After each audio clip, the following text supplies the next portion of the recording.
Hey guys, welcome to another episode of Thoughts of a Rambling Mind. As you know, I only make videos when I find something intriguing, and of course, I'm intrigued.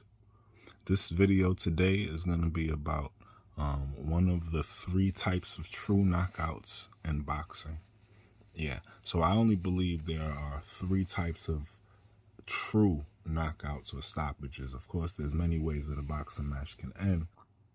True knockouts and true stoppages go back to the olden days of boxing, before CTE and before the welfare of the fighter came first. See, back in the days, it was about determining who was the better man, who was the stronger man. And the only way to get out of that ring was one of two ways, right? And that would be to be knocked out, right? Or to get hit with a body shot and counted out, or nowadays we have the third way, in which I agree that this is also a valid way, and that is the medical stoppage. The doctor or the ref comes in and says medically, usually the doctor, preferably the doctor, says medically you're unable to fight due to the injuries that your body has sustained.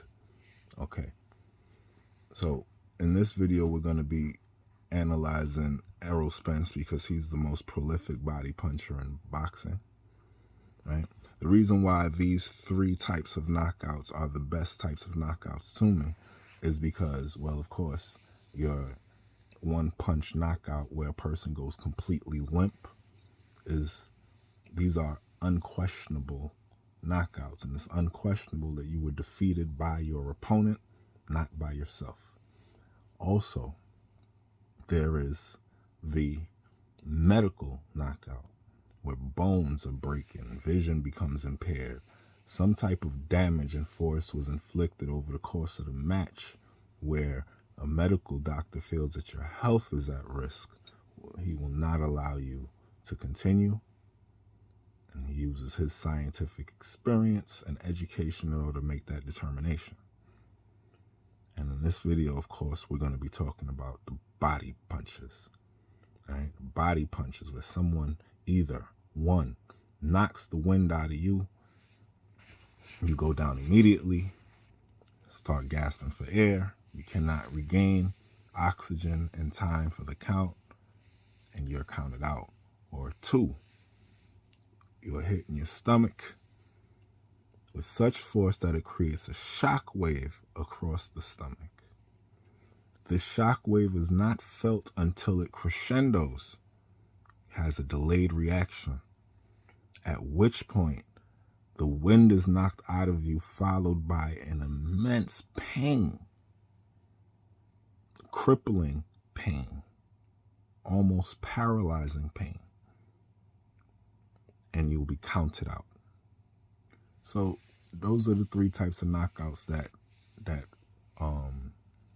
I believe are true knockouts, and those are the ones that I'm going to be talking about over the course of the next 3 videos. So anyway, tune in, enjoy, like, share, subscribe. I read and reply to all comments, so please do subscribe. It helps me out a lot. Anyway, enjoy.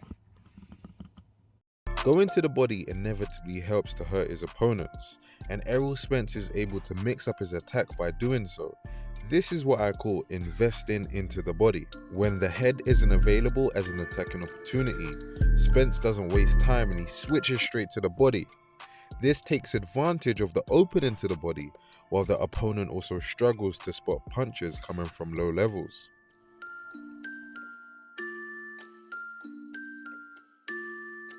This is particularly crucial when his opponent gets too close for him to properly punch to the head. Less space is needed to go to the body than compared to the head. The body hook is a great punch to land after throwing the jab cross combination, because after the cross, Spence is already in a position to naturally throw the body hook. Errol sets up punishing knockouts to the head by first punishing the body. Spence's body attack works to drop the rival's guard or overwhelm them with the various levels. So invest in the body and you can cash out on the head. Being skillful enough to punch the body on the inside allowed him to stay active in tight clinches, whereas other fighters are limited to having to wait and reset. From the outside, Spence could still employ body punching by targeting his rival's head to distract them first. So not only does he use the body to open up the head, but he also targets the head to open up the body. When opponents move off of the ropes, they often do it with a high guard, thus leaving their body exposed. And of course, body punching helps to tire the body and break down opponents. When you invest in the body, you're going to make the opponent quit, and the TKO will come. Invest in the body and cash out on a win. Yeah, I started all Mexican gym. You know, my first trainer was Mexican. Well, he's Mexican. My first trainer is Mexican, so you know that's what everybody in the gym was. I was probably the only black person in the gym, me and this other kid.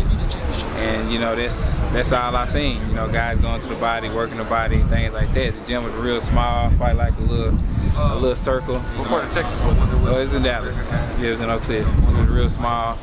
You know, so that's why I learned early on to go to the body, and I found that I was stopping a lot of guys to the body too. So I just kept doing it, kept reading it in my game, and you know, it's just something I've been doing it for a long time.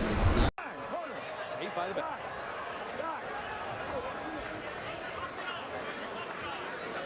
I'll get with you, Max. Don't worry. I want the doctor look.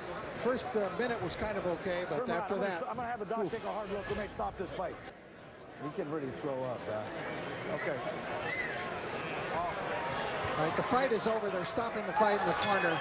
They just told the referee that he was getting ready to throw up, and so the ref, Pat Russell, immediately waved a halt to that. I'd say we avoid that. Well, yeah, and he's getting ready to throw up. There's kid all over us, so that was a good time to bail.